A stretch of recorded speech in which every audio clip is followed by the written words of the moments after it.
Cuba's Raul Castro urges the United States to lift trade embargo. Cuban President Raul Castro has urged the United States to end its trade embargo after the two countries opened formal talks on restoring diplomatic relations.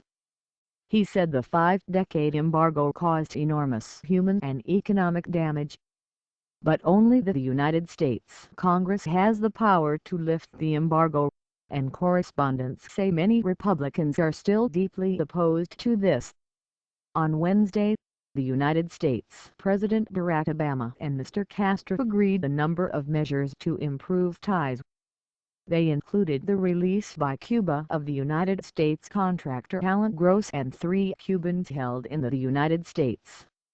Relations between the United States and Cuba have been frozen since the early 1960s, when the United States broke off diplomatic relations and imposed the trade embargo after Cuba's revolution led to communism.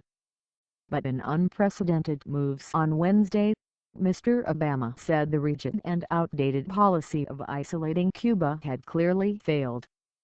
He said economic reforms were still needed in Cuba and human rights there needed to be upheld. But he said it was time for a new approach. Mr. Obama added that the United States was looking to open an embassy in Havana in the coming months.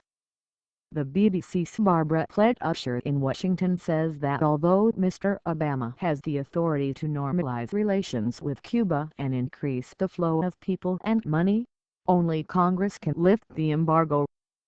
The president still faces strong opposition from some in Congress who view the Cuban regime as a repressive dictatorship, she says. Cuban-American Republican Senator Marco Rubio said he would do all he could to unravel the plan.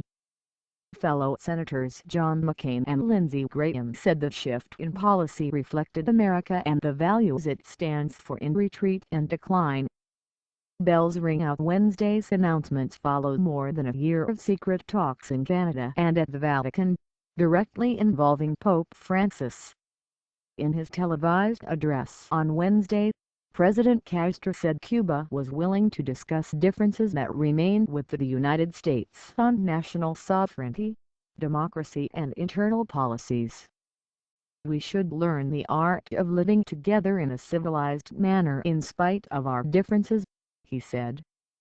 As he spoke, church bells rang out and schools paused their lessons to mark the news.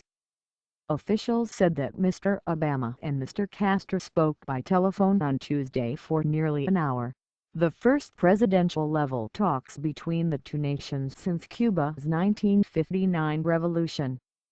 Mr. Gross, 65, who is in poor health, was detained by the Cuban authorities 5 years ago for importing banned satellite technology.